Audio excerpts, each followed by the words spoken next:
এবং আমরা তাদের লম্পজন্ত ইতিমধ্যে পৃথিবীবাসীর কাছে স্পষ্ট হয়েছে তাদের তেমন কোনো পাওয়ার নেই, তাদেরকে পিছন থেকে যারা পৃষ্ঠপোষকতা করছে সেটা হচ্ছে মার্কিন যুক্তরাষ্ট্র। সুতরাং আমেরিকাকে আমরা সংগ্রাম করতে চাই, কল্যাণের পিছন থেকে সরে দাও। চ্যালেঞ্জ করে বলছি ইরানকে মুসলিম এবং তাদের যে সহযোগী আছে ঐক্যবদ্ধ কর্মীর মধ্য দিয়ে ওই ইসরায়েলকে এক সপ্তাহের মধ্যে ইসরায়েল মুছে ফেলবে। সহজ কথা বলে দিই, পুরো দুনিয়া থেকে বিপ্লবী তরুণদের নিয়ে বিপ্লবী ইসলামিক কোড গঠন মধ্য দিয়ে আগামী দিনে পৃথিবীর যে কোনো রাষ্ট্র এই অবৈধ ইহুদিবাদী বিশ্ব মানবতার ক্যান্সার, এই ক্যান্সারকে কখনই উপরে ফেলতে হবে। সারা দুনিয়ার মুসলমানদেরকে ঐক্যবদ্ধ হতে হবে, ঐক্যবদ্ধ পৃথিবীদের বার্তা দিয়ে ইসরায়েলকে পৃথিবীর মানচিত্র থেকে মুছে ফেলতে হবে। সংগ্রামী জনতা, আজকের এই বিক্ষোভপূর্ণ সমাবেশে বক্তব্য রাখছেন প্রধানমন্ত্রী সংগ্রামী মহাবিজ্ঞান মহাসচিব ডক্টর ইসলামুর রহমান ভাষা। نحمده ونصلي على رسوله الكريم أما بعد। বারবার অবৈধ রাষ্ট্র ইসরায়েল কর্তৃক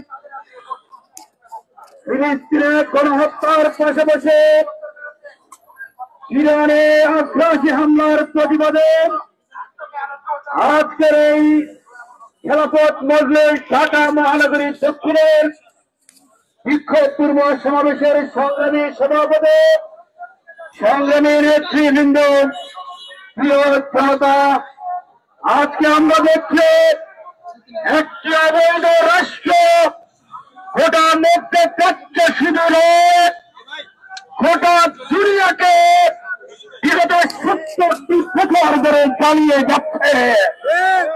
আজকে আমরা দেখছি এই জ্বালাতন এমন পর্যায়ে গিয়ে ঠেকেছে আর এই জ্বালাতন সহ্য করা যায় না। আমরা পরিষ্কার করে বলে দিতে চাই, এই অবৈধ রাষ্ট্রের মারা দেবে আমেরিকা। এই আমেরিকা যদি অবৈধ রাষ্ট্রের দায়িত্ব না আনে তাহলে রাষ্ট্র ছিল বিলুপ্ত হয়ে যাবে। আর যদি আমেরিকা রাষ্ট্রের দায়িত্ব নেই আমেরিকা রঙে খান খান হয়ে যাবে। বন্ধুরা আমার, পাশাপাশি বলতে চাই মধ্যপ্রাচ্যের রাজাদের, ওই মধ্যপ্রাচ্যের রাজাদের বলতে চাই, যদি মনে করেন আপনাদের গায়ের চামড়া ঠিক থাকবে, যদি ঠিক থাকে না এই মুহূর্তে, বিশ্বাস করুন আপনাদের চামড়া ঠিক থাকবে না। সুতরাং আজকে ঐক্যবদ্ধভাবে মুসলিম বিশ্বকে এই সংঘাতের মধ্যে ইসরায়েলের বিরুদ্ধে মুসলিম বিশ্ব ইরান সহ ফিলিস্তিনের পাশে দাঁড়াতে হবে সেই দাবি জানিয়ে বক্তব্য শেষ করছেন সংগ্রামী জনতা। ইসরায়েল কর্তৃক অব্যাহত গণহত্যার প্রতিবাদে আয়োজিত আজকে বিক্ষোভ সমাবেশে এখন বিশেষ অতিথি বক্তব্য রাখছেন সংগঠনের সংগঠনের জনতা আহমেদ আলী কাসেমি। সম্মানিত সভাপতি, উপস্থিত প্রধান অতিথি সহ সমবেত ভাইয়েরা, মধ্যপ্রাচ্যের পিছুরা হল ইসরায়েল। এই ইসরায়েলকে লালন পালন করে বরণ পোষণ দিয়ে আমেরিকা।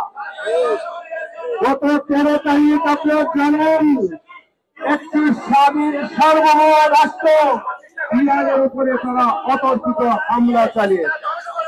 সুতরাং ইরানের বাঁচার অধিকার আছে, স্বাধীন সার্বভৌমত্ব রক্ষা করার জন্য ইরান তার পাল্টা প্রতিবাদ করার অধিকার রয়েছে। মধ্যপ্রাচ্য সহ সকল মুসলিম দেশগুলোকে বলতে চাই, ইরানের সার্বভৌমত্বের পক্ষে আপনাদেরকে যদি না জানেন, আপনাদের সার্বভৌমত্ব থাকবে না। ইসরায়েলের বিরুদ্ধে সারা বিশ্বের মুসলমানরা যখন প্রতিবাদ করছে, তার প্রতিবাদের বিপক্ষে তারা গাজায় তাদের হামলা অব্যাহত রেখেছে। সুতরাং আমরা আজকের এই সংক্ষিপ্ত সমাবেশে বলতে চাই, ইসরায়েল যদি তার হামলা বন্ধ না করে, তাহলে মুসলিম বিশ্ব তার বিরুদ্ধে লড়তে বাধ্য হবে। সংগ্রামী জনতা, খেলাফত মজলিস আয়োজিত আজকের বিক্ষোভ সমাবেশে একাত্তর প্রধান অতিথি বক্তব্য রাখছেন খেলাফত মজলিসের সংগ্রামী মহাসচিব জনতা ডক্টর আহমদ আব্দুল কাদের।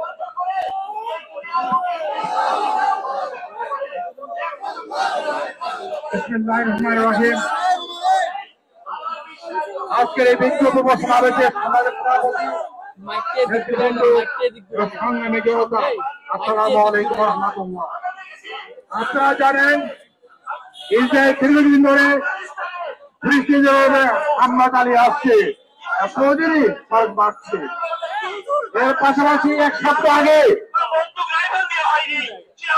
আক্রমণ করেছে, উদ্দেশ্য ইরানের পারমাণবিক চুল্লিকে ধ্বংস করে দেওয়া। আলহামদুলিল্লাহ, ইরান সাহস করে প্রতিবাদ করেছে, পাল্টা আক্রমণ চালিয়েছে। এবং ইসরায়েল ইতিহাসে যা অভিনয় যা ঘটেছে, আজকে তেল আবিব বিভিন্ন এলাকাতে আজকে দোয়া পড়ছে, তা বুঝতে পারছে গোলামারা শাস্তি কতটুকু হয়। সাথে আমরা বলতে চাই, মুসলিম বিশ্বের শাসকরা এগুলো চুপ করে আছে, সোচ্চার হন, ঐক্যবদ্ধভাবে মোকাবেলা করুন। যদি ইসরায়েলকে আক্রমণকে প্রতিহত করা না যায়, তাহলে আপনারা আরব বিশ্বের কেউ থাকতে পারবেন না। আপনার দায়িত্ব হচ্ছে 200 কোটি মুসলমানদের পক্ষে দাঁড়িয়ে, ইরানের পক্ষে দাঁড়িয়ে আজকে ইসরায়েলকে প্রতিহত করা, তাই ধ্বংস করে দেওয়া। তার পাশাপাশি বলতে চাই, ট্রাম্প সাহেব বলেছেন 2 সপ্তাহের মধ্যে তার সিদ্ধান্ত নেবেন। বলতে চাই, এরা আক্রমণ যদি আক্রমণ নয়, মুসলিম হিসেবে আক্রমণ মুসলিমরা সহ্য করবে না। আপনি ক্ষমতা হতে পারেন, শক্তি থাকতে পারে, আল্লাহ শক্তির কাছে, উমার শক্তির কাছে আপনার শক্তি কিছুই না। তাই আজকে আমরা স্পষ্ট করতে চাই, আর মুনাফিকি করবেন না, বিষয়টা আশ্রয় নেবেন না। মুখে গরমের কথা বলেন, শান্তির কথা বলেন, ইসরায়েলকে আবার সাহস দিচ্ছেন। তাই আমরা স্পষ্ট করে বলতে চাই, ইসরায়েল হোক, আমেরিকা হোক, মুসলিম বিশ্বকে, রাষ্ট্রবর্গকে ঐক্যবদ্ধ মোকাবেলা করতে হবে, তার কোনো বিকল্প নাই। আমি আহ্বান জানাচ্ছি, মুসলিম ঐক্যবদ্ধ হয়ে ইসরায়েলকে প্রতিহত করার জন্য এগিয়ে আসা আহ্বান জানাচ্ছি। আসসালামু আলাইকুম ওয়া রাহমাতুল্লাহ। Immigration to Canada. We provide the best quality service and solution for Canada immigration.